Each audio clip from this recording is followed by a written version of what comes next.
Hello friends, welcome to my channel visual art history Mahi S. Friends, मेरे mock test का ये 32 mock test है। इसके पहले के सारे मॉक टेस्ट मैंने एक ही प्लेलिस्ट में डाल रखा है। जो लोग मेरे चैनल से नए जुड़े हों या पहली बार इस मॉक टेस्ट को देख रहे हों, वो इस डिस्क्रिप्शन बॉक्स में जाएंगे और प्लेलिस्ट में आपको मिल जाएगा जिसमें मॉक टेस्ट करके है नेट जेआरएफ मॉक टेस्ट। तो आप उसको क्लिक करेंगे तो आपको सारे के सारे मॉक टेस्ट एक ही प्लेलिस्ट में मिल जाएंगे, ठीक है। और वैसे भी मैं लास्ट एंड में आपको जो पिछला मॉक टेस्ट होता है 31, वो आपको ब्लिंक करने लगेगा। आप उस पर क्लिक करके हर जो वीडियो होती है मॉक टेस्ट उसके पिछले सारे उसमें लिंक आपको मिल जाया करेंगे लास्ट के एंड में। तो फ्रेंड्स, मेरी वीडियो से जुड़ने के लिए आप लोग को धन्यवाद। और जो लोग नए जुड़े हों प्लीज़ सब्सक्राइब कर लीजिए और सब्सक्राइब करने के साथ साथ बेल आइकन को प्रेस कर लीजिए, जिससे मैं जैसे ही वीडियो अपलोड करूं आपको नोटिफिकेशन मिल जाए। और नोटिफिकेशन आपको मिल जाएगी मेरी चैनल पे आपको इन्फॉर्मेशनल वीडियोस भी आती रहती हैं। जैसे अभी यूपी का टीजीटी पीजीटी का वैकेंसी आई हुई है, आप उसको कैसे फिल करते हैं, क्या करते हैं, सारे कुछ लगभग मैंने कुछ इन्फॉर्मेशनल वीडियो भी डाल रखे हैं, ठीक है। तो स्टार्ट करते हैं मेरा ये मॉक टेस्ट, जो कि आपको ये मॉक टेस्ट यूपी के टीजीटी पीजीटी एलटी ग्रेड के सारे एग्ज़ाम जो उत्तराखंड के होते हैं, यूपी के होते हैं, कोई भी एलटी के, डायट के, आरपीएससी का जो ड्राइंग टीचर का होता है, हरियाणा का ड्राइंग टीचर का होता है, नेट जेआरएफ होता है, डीएसएसबी होता है, तो ये सारे एग्ज़ाम्स में काफ़ी हेल्पफुल होगा। और जो मेरे क्वेश्चंस के लेवल होते हैं काफ़ी अच्छे होते हैं, क्योंकि वो सारे एग्ज़ाम्स में ऐसे ही क्वेश्चन पूछे जाते हैं। और मेरा ये जो क्वेश्चन होता है कहीं और से कॉपी किया हुआ नहीं होता, मेरा खुद का होता है, तो आपको सारा इसमें नया क्वेश्चंस मिलेगा, ठीक है। तो स्टार्ट करते हैं देर ना करते हुए। पहले मैं आपको रूल बता देती हूँ, आप पेपर पेन लेके बैठिए। मॉक टेस्ट जैसे किया जाता है वैसे आपको करना है। मैं 20 क्वेश्चंस बताऊँगी, आप उसको आंसर अपने खुद से कॉपी पेन पे आप वो सॉल्व करिए। फिर उसके बाद जब मैं आंसर की बताना स्टार्ट करती हूँ तो आप उसको अपना मैच कराइए कि आपके कितने क्वेश्चन राइट होते हैं, ठीक है। तो आपको ये चीज़ें आंकने में अच्छा रहता है अपना खुद का एग्ज़ाम लेने में कि मैं कितने क्वेश्चंस प्रिपेयर कर चुका हूँ, ठीक है। तो आप इसको बार बार भी कर सकते हैं। जैसे एक बार आपने देख लिया, उससे पढ़ लिया, फिर 6-5 मिनट का ये वीडियो होता है जब मॉक टेस्ट होता है, तो आप फिर से उसको एग्ज़ाम अपना दे सकते हैं कि रिकॉल करने के लिए कि मेरा पिछला मुझे याद है या नहीं। तो आप पिछले मॉक टेस्ट पर जाके, मैंने पहले जो स्टार्टिंग के मॉक टेस्ट बनाए हैं उसमें मेरा सौंदर्य शास्त्र है, कुछ वेस्टर्न आर्ट से रिलेटेड क्वेश्चंस पेपर्स हैं। फिर अभी मैं इंडियन पे चल रही हूँ, तो इंडियन का अभी मूर्ति कला चल रहा है, ठीक है। तो सीक्वेंस वाइज मैं पेपर्स बनाती हूँ, ठीक है। तो स्टार्ट करते हैं। पहला क्वेश्चन, 5वीं-6ठी शताब्दी में निर्मित एक मुखी शिवलिंग प्रतिमा कहाँ संग्रहित है? भारतीय संग्रहालय कोलकाता, नेशनल संग्रहालय नई दिल्ली, मथुरा संग्रहालय या पटना संग्रहालय? सेकेंड क्वेश्चन है, इलाहाबाद में संग्रहित एक मुखी शिवलिंग कहाँ से प्राप्त किया गया था? खो मध्य प्रदेश, मथुरा आंध्र प्रदेश, कर्नाटक। थर्ड क्वेश्चन है, सारनाथ संग्रहालय से प्राप्त गुप्तकालीन शिव का शीर्ष किस मुद्रा में है? ए है सीधी खड़ी मुद्रा में, स्मिथ मुद्रा में, अभय मुद्रा में या उभय मुद्रा में, ठीक है।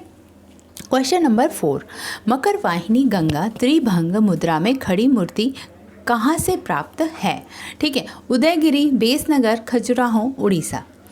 क्वेश्चन नंबर 5, शेषनाग पर शयन करते हुए विष्णु का उत्कीर्ण चित्रफलक कहाँ स्थित है? भूमरा मंदिर, कोणार्क मंदिर, देवगढ़ का दशावतार मंदिर या इनमें से कोई नहीं?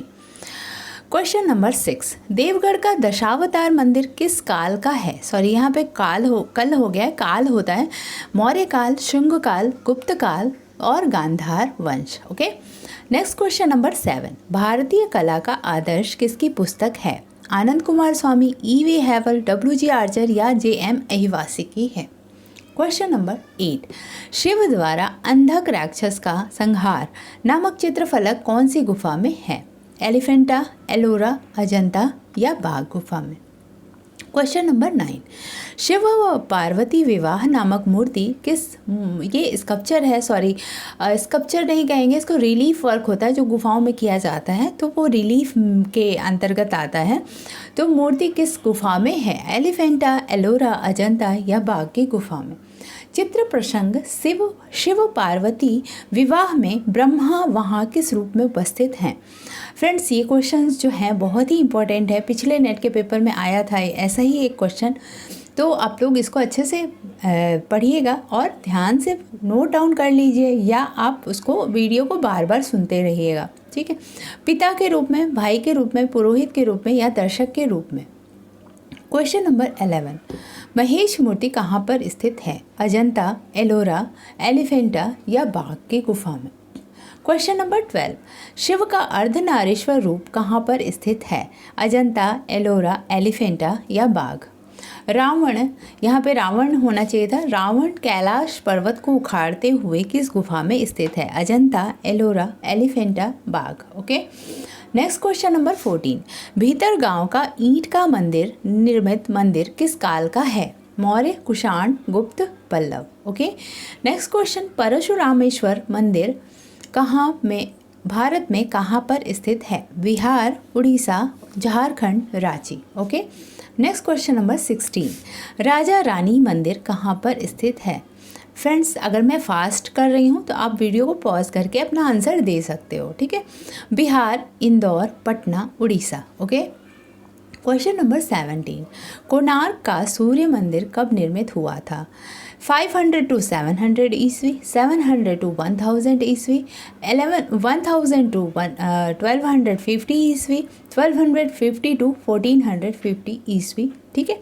तो आपको हिंदी में बता देती हूँ, कुछ लोगों का कहना होता है कि मैम इंग्लिश और हिंदी दोनों में बताया करिए। तो 500 से 700 ईस्वी, 700 से 1000 ईस्वी, 1000 से 1250 और 1250 से 1450 ईस्वी तक कब बनी थी? ओके। नेक्स्ट क्वेश्चन, उड़ीसा के कोणार्क सूर्य मंदिर के गर्भगृह में किस पत्थर से निर्मित मूर्ति बनी है? इसमें किसी का क्वेश्चन आता है कि ग्रीन क्लोराइड, ब्लैक क्लोराइड, तो कौन सा है? तो आप लोग इसको ध्यान से देख लीजिए। मेरे ख्याल से इसमें ब्लैक क्लोराइड होता है। इसका मैंने आंसर बता ही दिया है, क्लोराइड होता है ये, ठीक है। कोणार्क के सूर्य मंदिर की रचना किस रूप में की गई है? सूर्य के रूप में, सिंह के रूप में, रथ के रूप में या मंदिर के रूप में। उड़ीसा के सूर्य मंदिर के प्रत्येक चक्के में कितनी तीलियां हैं? 5, 6, 7, 8, ठीक है। तो फ्रेंड्स, ये हो गए मेरे 20 क्वेश्चंस। अब मैं आंसर की स्टार्ट करती हूँ, जो कि मैं बहुत ही डिटेल में आपको बताऊँगी और आपका एक के साथ कई क्वेश्चन आंसर तैयार हो जाते हैं इसके साथ साथ, ठीक है। तो स्टार्ट करते हैं आंसर की। तो फ्रेंड्स, स्टार्ट करते हैं आंसर की। 5वीं 6वीं शताब्दी में निर्मित एक मुखी शिवलिंग प्रतिमा कहाँ संग्रहित है? तो ये जो क्वेश्चन है इसका आंसर हो जाएगा मथुरा संग्रहालय में। Right answer is C, Mathura संग्रहालय। भूमरा के शिव मंदिर के गर्भगृह में स्थापित खोह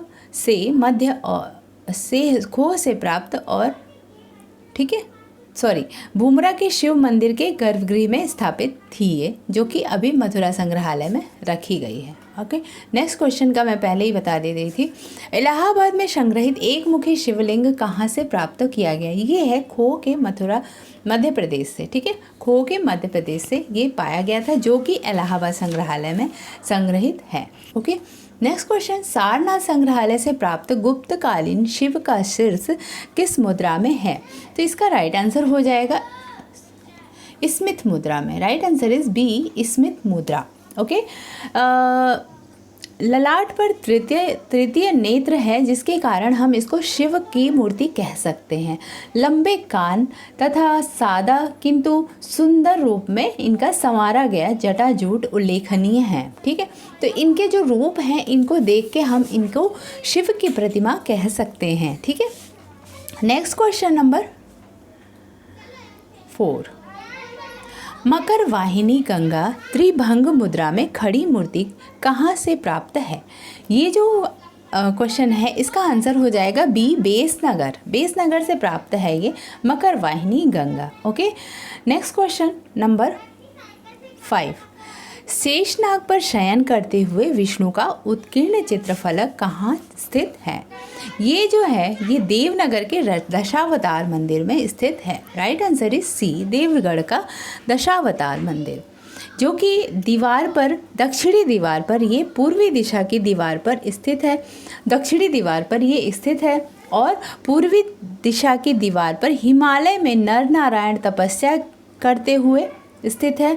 फिर उत्तरी दिशा की दीवार पर गरुड़ पर बैठे विष्णु को नाग के चंगुल से गज की रक्षा करते हुए दिखाया गया है। मंदिर के अन्य फलकों पर रामाख्यान तथा कृष्णाख्यान के दृश्य अंकित हैं। ये गुप्त काल के कला के नमूने हैं। ठीक है, ये जो देवगढ़ का दशावतार मंदिर है, ये इसकी जो चारों दीवारें हैं, चारों दीवारों का यहाँ पे जिक्र किया गया है। दक्षिणी दिशा की दीवार पर देवगढ़ का दशावतार मंदिर का ये वाला जो शेषनाग पर शयन करते हुए विष्णु उत्कीर्ण किए गए हैं। फिर दक्षिणी पूर्वी दीवार पर हुए हैं हिमालय में नर नारायण तपस्या करते हुए। उत्तरी दिशा की दीवार पर गरुड़ और बैठे विष्णु का नाग के चंगुल से गज की रक्षा करते हुए दिखाया गया है। तो इस तरीके से आप लोग इसको ध्यान दीजिएगा। और जो मंदिर का अन्य भाग है उसमें रामाख्यान तथा कृष्णाख्यान के दृश्य अंकित किए गए हैं। ठीक है, नेक्स्ट क्वेश्चन नंबर 6 की तरफ बढ़ते हैं। पिछले क्वेश्चन में मैंने आपको बता दिया कि देवगढ़ का दशावतार मंदिर गुप्त काल का है। तो यहाँ पे जो क्वेश्चन था, देवगढ़ का दशावतार मंदिर किस काल का है, तो इसका राइट आंसर सी हो जाएगा, गुप्त काल का है। ठीक है, नेक्स्ट क्वेश्चन हम देखते हैं, क्वेश्चन नंबर 7। भारतीय कला का आदर्श किसकी पुस्तक है? भारतीय कला का आदर्श जो है वो है आपका E.V. हैवल का है। ठीक है, E.V. हैवल ने लिखा था इसे। Right answer is B. Okay, next question. Shiva द्वारा अंधक राक्षस का संहार नामक चित्रफलक कौन सी गुफा में है? ये एक रिलीफ वर्क था जो कि गुफाओं में आपने देखा होगा कि कैसे आधा गुफाओं के पत्थरों से बाहर निकलते हुए जो प्रतिमाएं बनती थी उसको रिलीफ कहते हैं। तो ये एक रिलीफ वर्क था। 8 नंबर का क्वेश्चन है ये। तो ये जो है ये एलिफेंटा नामक गुफा में थी। सॉरी ये मैं बता रही थी, एलिफेंटा नामक गुफा में है। ठीक है, एलिफेंटा नामक गुफा में जो यह चित्र है वो सबसे सुंदर फलकों में माना जाता है। निसंदेह शिव को अंधक राक्षस के संहार करते हुए इसमें दिखाया गया है। यहाँ शिव रौद्र रूप में प्रकट हुए हैं। उनका भीषण मुख, उभरे हुए जबड़े और बाहर की निकली हुई आँखें और उनके शरीर की मुद्रा सब तनाव और क्रोध को व्यक्त करती हैं। यहाँ की आकाश में देवी देवताओं को कोमल आकृतियों से ही यहाँ उकेरा गया है, जो कि मानव शिव के क्रोध के भयानक रूप को हल्का करने के लिए बनाया गया है। ठीक है, तो ये जो क्वेश्चन है ये बार बार आता है, शिव अंधक। इसमें जितने भी क्वेश्चन हैं इस वाले मेरे मॉक टेस्ट में बहुत ही इंपॉर्टेंट है, क्योंकि ये जो है अजंता एलोरा की गुफाओं में जो भित्ति चित्र बने हैं, भित्ति मूर्ति बने हैं, उनसे रिलेटेड है। काफ़ी इंपॉर्टेंट क्वेश्चन है। तो आप इसको बार बार अगर इस वीडियो को देखेंगे तो आपको 20 क्वेश्चन बिल्कुल तैयार हो जाएगा। 20 के साथ बहुत सारे ऑप्शन मैं बताती रहती हूँ, वो भी आप नोट डाउन करते जाइएगा। शिव व पार्वती विवाह नामक मूर्ति किस गुफा में है? ये भी बहुत ही इंपॉर्टेंट क्वेश्चन है, वेरी इंपॉर्टेंट क्वेश्चन है। शिव व पार्वती विवाह नामक मूर्ति भी एलिफेंटा में ही है। Right answer is a, Elephanta की गुफा में। Okay, next question. चित्र प्रसंग शिव पार्वती विवाह में ब्रह्मा वहाँ किस रूप में उपस्थित हैं? ये भी क्वेश्चन बहुत ही इंपॉर्टेंट है। ये है इसका राइट आंसर सी हो जाएगा, पुरोहित के रूप में ब्रह्मा वहाँ पे उपस्थित हैं। ठीक है, तो जो कहा जाता है कि जो विष्णु है वो भाई के रूप में है, जो पाणी ग्रहण संस्कार करा रहे हैं, और पिता के रूप में उनके पिता हैं पार्वती के, और ऐसे ही पुरोहित ब्रह्मा के रूप में स्थित हैं वहाँ पर। ठीक है, तो ये बहुत ही सुंदर प्रतिमा है जिसको आप देख सकते हैं।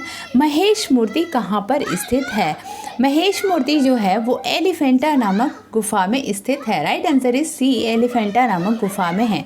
यह प्रतिमा एक गहरे गड्ढे में है जिसके दोनों ओर चौकोर खंभों पर द्वारपाल खुदे हुए हैं। 18 फुट ऊंची महेश की विशाल प्रतिमा निसंदेह भारतीय कला की सर्वोच्च उपलब्धि है। ठीक है, नेक्स्ट क्वेश्चन देखते हैं 12। शिव का अर्धनारीश्वर रूप कहाँ पर स्थित है? शिव का अर्धनारीश्वर रूप भी एलिफेंटा नामक गुफा में ही स्थित है। एक फलक में शिव का अर्धनारीश्वर रूप में। नेक्स्ट क्वेश्चन देखते हैं।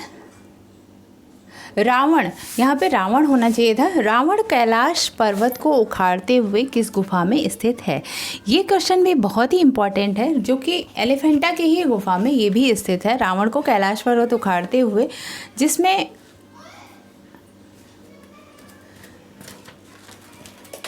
मुख्य रूप से पूर्वी अग्रभाग में एक फलक पर 10 सिर वाली रावण की कैलाश की प्रतिमा यहाँ पर बनी हुई है, जिसमें खड़े होने की कोशिश करते हुए दर्शाया गया है। उखाड़ते हुए कोशिश किया गया है, उखाड़ते हुए कैलाश पर्वत को। शिव अपने बाएं चरण से रावण को नीचे दबा रहे हैं। रावण द्वारा दया की पुकार करने पर शिव उसे मुक्त कर देते हैं। पार्वती और शिव कैलाश पर्वत पर बैठे हैं। पार्वती उनकी दाईं ओर बैठी हैं और दोनों ओर एक एक गण हैं। उसके चारों ओर देवता हैं, जिनमें गणेश, भृंगी और विष्णु भी यहाँ पर उपस्थित हैं। तो ये होता है रावण के कैलाश पर्वत को उखाड़ते हुए चित्र, जो कि एलिफेंटा नामक गुफा में स्थित है। ये क्वेश्चन बार बार आता है एग्जाम में। भीतर गांव का ईंट का निर्मित मंदिर किस काल का है? भीतर गांव का ईंट का निर्मित मंदिर जो है वो गुप्त काल का है। राइट आंसर इज सी, गुप्त काल का है। ये एक शिखर मंदिर है। परशुरामेश्वर मंदिर भारत में कहाँ पर स्थित है? परशुरामेश्वर मंदिर भारत में उड़ीसा में स्थित है। Right answer is B, Orissa में, जो कि 750 ईस्वी से 950 ईस्वी तक बनी थी। परशुरामेश्वर मंदिर के गर्भगृह के द्वार पर जो नवग्रहों वाली बरेड़ी का आलेखन है और इसके आधार पर इसका समय 7वीं 8वीं शताब्दी ईस्वी आंका जाता है। पत्थर की बड़ी बड़ी शिलाएं बिना किसी जुड़ाई के अपने भार और संतुलन द्वारा एक के ऊपर एक खड़ी रहती हैं। ठीक है, तो next question number 16, Raja Rani मंदिर कहाँ पर स्थित है?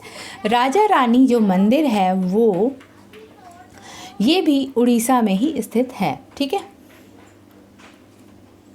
क्वेश्चन नंबर 16 का डी, ओके डी, ये भी उड़ीसा में ही स्थित है।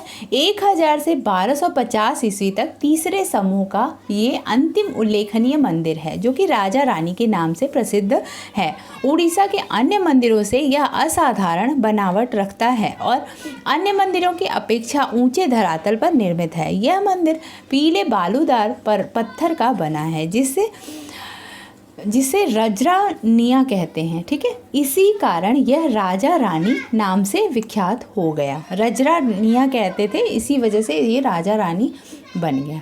ओके, नेक्स्ट क्वेश्चन 17, कोणार्क का सूर्य मंदिर कब निर्मित किया गया था? इसका ऑप्शन मैंने दिया था आपको, इसका आंसर आपको है, राइट आंसर इसका डी हो जाएगा। 1250 to 1450 ईस्वी में ये बना था। ठीक है, नेक्स्ट क्वेश्चन नंबर 18, उड़ीसा के कोणार्क सूर्य के गर्भगृह में किस पत्थर से निर्मित मूर्ति बनी है? इसका मैंने आंसर आपको दे ही दिया था। ये क्लोराइट पत्थर से बनी हुई गर्भगृह में मूर्ति है। ठीक है, ये खड़े हुए प्रतिमा है, बिल्कुल आपने इसके बारे में सुना होगा। नेक्स्ट क्वेश्चन देखते हैं 19, कोणार्क के सूर्य मंदिर की रचना किस रूप में बनी है? ये तो बहुत ही इम्पोर्टेंट क्वेश्चन है और ये बहुत ईजी भी है, क्योंकि ये जो मंदिर था ये रथ के रूप में बना था। इसमें पहिए लगे हैं, घोड़े लगे हैं, 7 घोड़े हैं और पहिए हैं। ठीक है, बहुत ही अलंकृत मंदिर है ये एक तरह से यहाँ पर जो निर्मित किया गया था, ये नक्काशियों से भरा हुआ मंदिर है ये। ठीक है, और अभी थोड़ी ध्वंसावस्था में ये आपको मिलेगा कोणार्क का सूर्य मंदिर, बट इसकी जो नक्काशियाँ हैं, सॉरी, अभी ये थोड़े ध्वंसावस्था में मिलेंगे आपको, पर ये जो चित्र है मंदिर है ये बहुत ही सुंदर है। इसके नीचे 9 फुट 8 इंच के व्यास की 24 विशाल पट्टियों का निर्माण किया गया है। ठीक है, तो देखते हैं 7 घोड़ों के द्वारा ये खींचते हुए दर्शाए गए। जैसे रथ होता है कि घोड़े उसको खींचते हैं, वैसा ही यहाँ पर ये मंदिर पूरी तरह से बना है। यह रथ संसार रूपी चक्र का प्रतीक है और जिसके द्वारा सृष्टि की नित्य संरचना होती है। नरसिंह देव की परिकल्पना के अनुसार इस मंदिर को विशाल रथ के आकार में बनवाया गया था। इसके राजा जो इन्होंने निर्मित करवाया था वो नरसिंह देव थे, नरसिंह देव राय ने बनवाया था। ठीक है, तो इस मंदिर के विशाल रथ के आकार में बनवाया गया था। इसमें 12 जोड़े चक्के लगे हैं। चक्के जो हैं, जो व्हील्स हैं वो 12 जोड़े हैं। ठीक है, जो कि अपूर्व कारुकार्य में से भरपूर है, मीन्स नक्काशी से भरे हैं। सारथी अरुण रथ के सम्मुख रखे खंभे पर बैठकर इसका परिचालन कर रहे हैं। क्वेश्चन, इसमें से एक एक करके क्वेश्चन आ सकता है। ऐसा प्रतीत होता है कि रथ सूर्य देव को लेकर तीव्र गति से खींच कर शून्य मार्ग की ओर बढ़ते जा रहे हैं। इन 12 जोड़े चक्कों को 12 राशियों का प्रतीक माना जाता है। ओके, तो नेक्स्ट क्वेश्चन उड़ीसा के कोणार्क सूर्य टेम्पल से ही है। उड़ीसा के सूर्य मंदिर के प्रत्येक चक्के में कितनी तीलियां हैं? इसमें जो तीलियां बनी हैं वो कितनी हैं? तो ये जो चक्के हैं ये 8 तीलियां हैं। राइट आंसर इज डी, इसमें सारे में 8 तीलियां हैं जो कि अष्ट प्रहर का प्रतीक हमें दर्शाते हैं। ठीक है, तो उड़ीसा के ऊपर अभी जो मेरा नेक्स्ट मॉक टेस्ट आएगा, अभी और भी क्वेश्चंस इसमें हैं जो कि नेक्स्ट मॉक टेस्ट में मैंने इन्वॉल्व किया है, क्योंकि 20 क्वेश्चन का ये मॉक टेस्ट चल रहा था तो मैंने इसको 20 का ही रखा। नेक्स्ट में भी आपको उड़ीसा से रिलेटेड, कोणार्क मंदिर से रिलेटेड बहुत सारे क्वेश्चन आएंगे, तो बहुत ही इंपॉर्टेंट होंगे। आप मेरे वीडियो से जुड़े रहिए, सब्सक्राइब कर लीजिए अगर आपने सब्सक्राइब नहीं किया हो, बेल आइकन को ज़रूर प्रेस कर लें। और टीजीटी पीजीटी की तैयारी मेरे चैनल पे हो रही है और मेरा एक और सीरीज़ चल रहा है 100 आर्टिस्टों का, जो कि आप रोज़ एक वीडियो उसमें भी पा सकते हैं। ठीक है, तो thank you for watching my video and keep watching, keep learning. Bye bye.